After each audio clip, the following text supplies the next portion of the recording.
Hello and welcome back to another how to paint tutorial.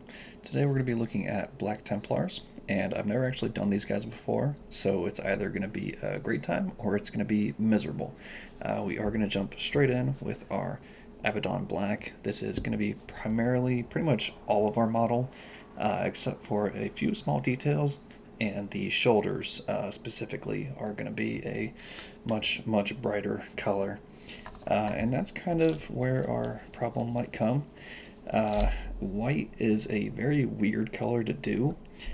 The easiest way to do it is kind of build up to it, and hopefully we can manage that. I've got a few paints to kind of help us get there, but it might still take just a little bit of work. And as always, we are keeping our paint nice and thin. Someone in another video asked me just kind of to demonstrate that.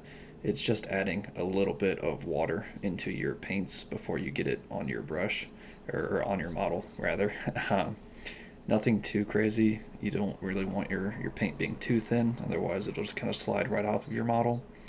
But you don't want it so thick that it builds up layers very quickly when you are actually painting. So it's just a weird kind of balance to keep, and once you kind of practice a little bit, it gets much easier. But we aren't really too concerned about that right now. We are more concerned about getting all of this black all over as much as we can. And once we kind of get higher up towards these shoulder pads, that's where we want to start being much more careful about it. And I think actually for this initial start here, I want to switch to another brush just to make this a little bit quicker. Not a crazy difference, but it is a slight bit bigger. And same thing as before, just a little bit of water on our brush, and make sure it's nice and thin before we go onto the model. So that's pretty much the entire basics behind thinning your paint. Very easy to do, but very difficult to master, basically. And a good tip is that when you're mixing it on your palette and you see bubbles, that pretty much means that your paint is too thin. You have too much water in it. But it's very easy to fix. Just add a little bit more paint into the mix. And again, continuing on, I did kind of add some small little details to this guy just to give him a little bit more life. Unfortunately, Black Templars, while they look cool, they're kind of boring to paint. But like 90% of their armor is black, as the name suggests. So I did want to kind of throw in some smaller bits and pieces to kind of mix things up a little bit. We have these little oath prayer paper things, and I did go ahead and add some fun weapons on him. He's got this knife. I think it comes from a Space Wolves combat patrol. I'm sure you can get it with the Space Wolves upgrade kit, but there is like a little wolf skull on the scabbard there, if you are able to even see. There you go. So we'll just kind of ignore that. We'll pretend it's just a normal knife that Black Templars would have access to. And of course, in the absence of having a proper flamer, I did find a little hand flamer to kind of give our guy here. Because if there's one thing that I know about Black Templars, and it's admittedly a very limited knowledge, I know very much nothing about these guys. I do know that they like flamers. Much like salamanders, these guys love purifying the Xenos through divine flame, and I kind of vibe with that a lot, so I figured we'd paint these guys and have some fun with it. And I'm already getting paint on the shoulders. I just remembered I don't want to do that. We want to keep them kind of as bright a color as possible, because if you've seen any of my last videos, you'll know I kind of rant about this nonstop. Going from a dark color to a light color is really not fun. It's a lot of work, and if you can avoid it in the first place, that's kind of your best bet. But it's not impossible, and it's kind of something that we will kind of showcase here as we move along. I also want to kind of shout out, as always, I have a Patreon. Link is in the description if you want to support that. Helps me kind of just get new models and do more videos more often. All of that's a very good thing if you enjoy this. Otherwise, I also appreciate it if you guys would take the time to like, comment, and or subscribe. All of that helps me out very, very much. Kind of just tells me how I'm doing, gives me a good, basis on what kind of stuff we should do moving forward, and just generally things like that. And as we continue on here, we are also going to focus on his little backpack, power pack, whatever you want to call it. And we do want to kind of go around these parchments that you see kind of floating on him there. There's one on the back, there's one on the leg. Those are also going to be very lightly colored, so we don't really want to get any black on them if we can avoid it. And another thing I do want to mention very quick, I've kind of taken, in this series at least, I will take these guys to kind of battle ready, and then I'll leave it there. I feel like that's what a majority of people are going to be doing, so I don't really see a point in taking it beyond that for most of these. But I do have some new paints that just came in, and I think we can do some highlighting with this guy. So we might go ahead and take this to parade ready. It might just take us an extra video or two.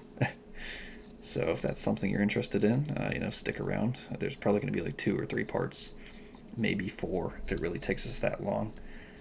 But we will do our best to make this guy look as good as we can. It's kind of something I want to focus on with this specific one, just because I really like the look of these guys, and I do want to do them justice. I think they're a really cool chapter, even though I know nothing about them, beyond the fact that they're on their Eternal Crusade is what they call it. They aren't very codex compliant in that regard, except for a weird loophole. Basically, you can't have more than 1,000 Space Marines in your chapter unless you're on a crusade. Hence why these guys are always on one. That way they can get around it. Which, in terms of legality, I think it's hilarious. And in the entire subtext of 40K, I think it's a great idea. More numbers in your army is always a good thing, of course. And if it wasn't for the heresy, obviously I think all Space Marine chapters would kind of follow suit. But we know what happens when that goes unchecked, so it's understandable. And as we kind of finish up with this first layer here, we are going to move on to the shoulders next. I just do want to make sure we get kind of everything we can on this first pass. I hate forgetting things. I always miss stuff, and I always have to go back and kind of clean up. But that is the nature of the beast when I'm trying to do this kind of quick for videos at least.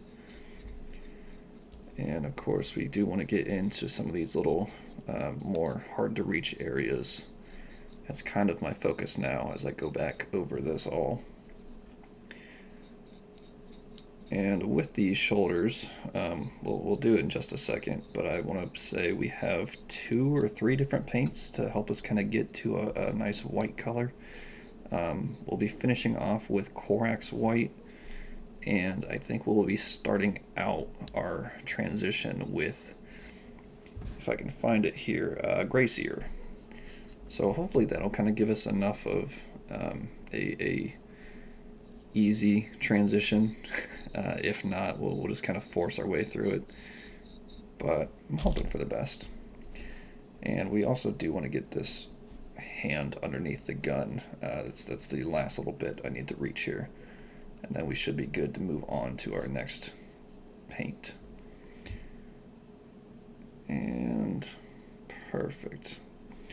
Like I said, I always miss something. And if it's not one thing, it's something else. So even though I'm taking as much precaution as I can here, there's going to be something that I missed, I guarantee it. Right, that's good for a starting layer, a base coat, if you will.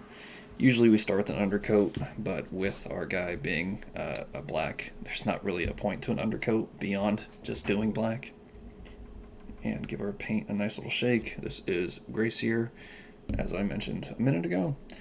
And once again, we're going to get our brush nice and wet. And I'll try to showcase the thinning thing a little bit more now. So my brush is wet. I literally just dipped it in the paint pot. You don't need to really go beyond that. You just kind of brush it off a few times just to get some of that excess water off, and then go straight into your paint. You can kind of see there's some bubbles there. That shows me that it's a little bit too wet. It's a little bit too much liquid. So we're just going to keep kind of going back and getting more paint on our brush and mixing it in until it's that nice consistency, where it's not too runny, but it's not too thick. It's kind of harder for me to describe it beyond that, but if you know what I mean, then perfect. If not, then I'm very sorry. It's more of a kind of it's very hard to learn kind of visually. I find doing it myself is the best way, and that was kind of the only way I finally pieced together what people were saying by thinning paints. So just give it a try, and don't be afraid to play around with it. You can always strip your model if your paint is incredibly too thick, but otherwise you very rarely can ruin a model by just having it a little bit too thick or a little bit too thin. You can always kind of salvage whatever you're working on, so don't be afraid to kind of experiment a little bit. And there are times when having kind of a thicker coat is better. You can get some kind of cool effects with that, especially if you're doing like models that are more would normally be kind of textured. Like if you're doing like Age of Sigmar stuff and you're doing like the lizard men, maybe you want them to have a little bit of texture on like their scales and stuff. So having thick paints kind of works for that.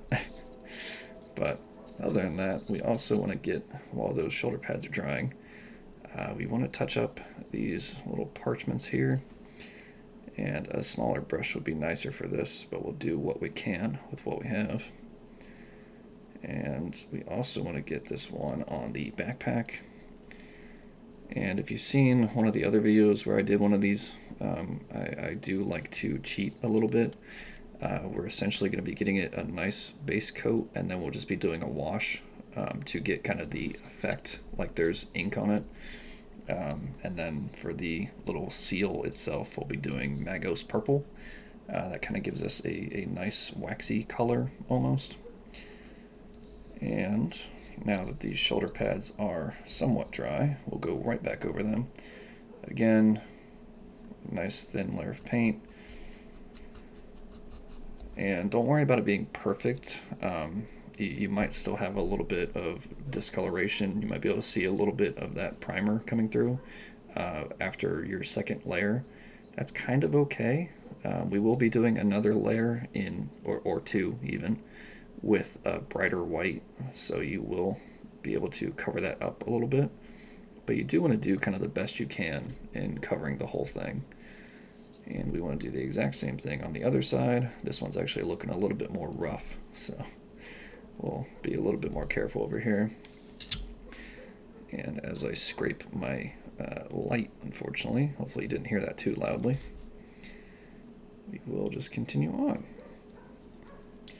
And we'll do a tiny little bit of touch-up just on that little wax seal. We want it to be kind of a nice bright color for that contrast paint to really be able to do some work for us. Perfect. And while we wait for that to dry, we will do a little bit of the gun here. I think kind of for the body of it, I want to do like a nice brass color. Actually, you know what? We'll do like a silver, and then we'll do like the muzzle of it, kind of a brass. While we wait for everything else to kind of finish up, just let me find my paint here. Lead Belcher is going to be kind of the primary color we go for here. Try not to peak the microphone too much. And hopefully, I do want to keep this at kind of 20-minute episodes. We should be able to finish up the shoulder pads today, at least the primary color. The actual edging that we're going to do on the pauldrons might take us into next episode. But we'll jump right into the gun here. Paint is nice and thin. It's just kind of naturally flowing, and that's really what you want there.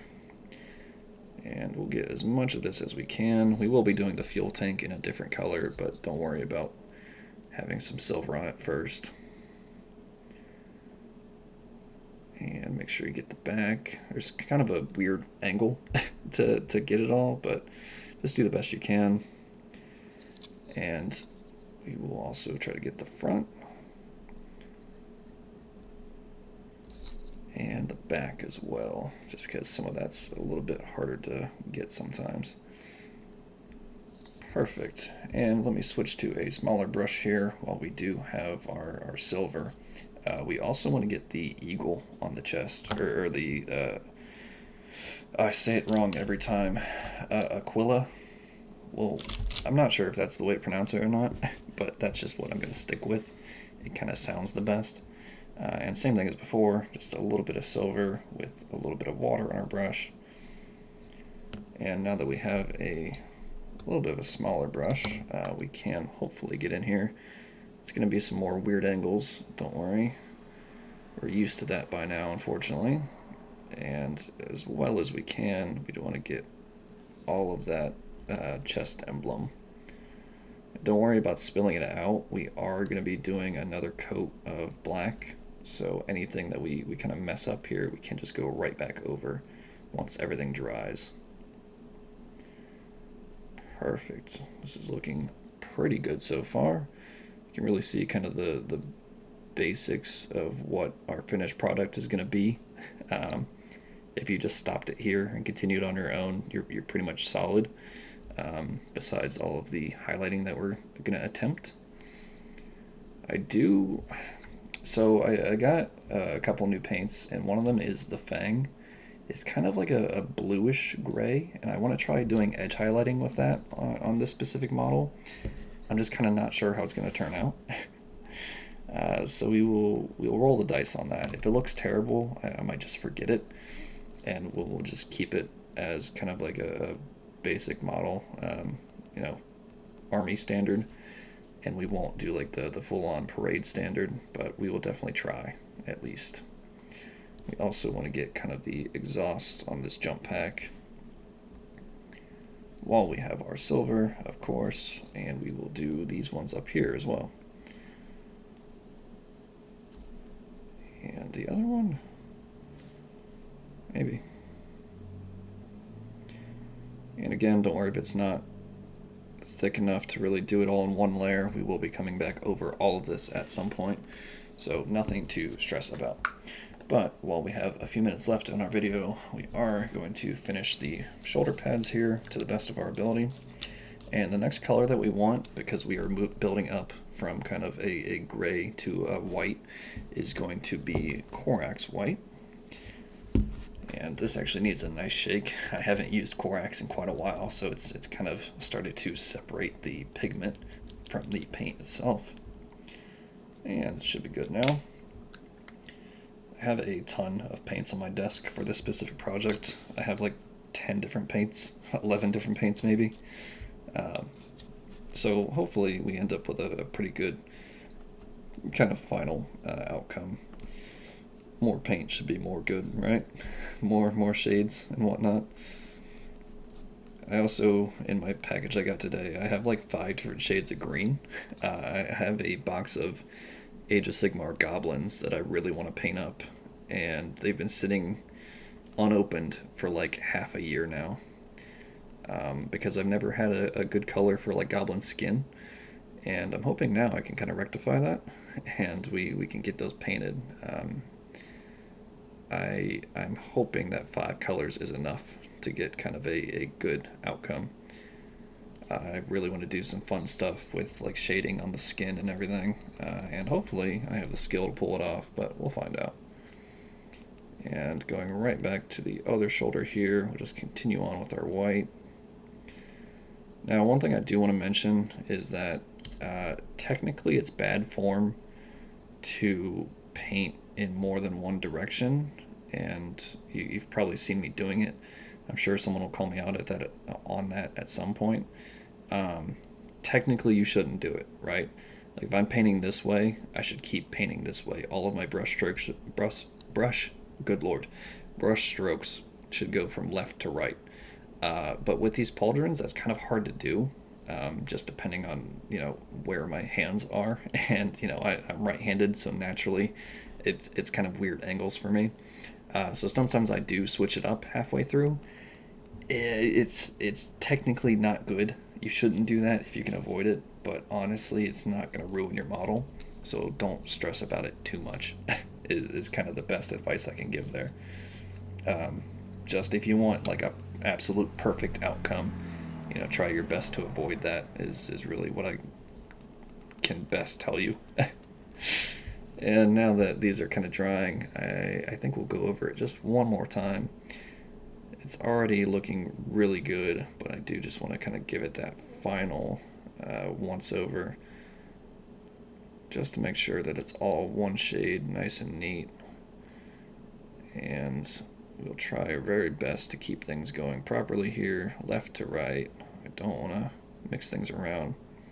The problem is sometimes I do it subconsciously, without even thinking about it, because I kind of paint naturally, like the way it feels best to me, just direction-wise. Like it just feels awkward going from right to left, so I kind of subconsciously avoid doing it, but or rather subconsciously do it, I guess, is what I'm trying to say there. So let's be a little bit careful with that. And as this comes to dry, this is probably where we're going to leave it for now. We'll come back in the next few episodes and we will definitely finish our guy up here. It's going to take quite a bit of work to kind of get where we really want to, but I'm hoping the final outcome is going to look great. If you enjoyed this, feel free to check out the other videos I have. Once again, Patreon, like, comment, subscribe, all that good stuff. Otherwise, thank you guys very much for watching, and hopefully I will see you in the next episode.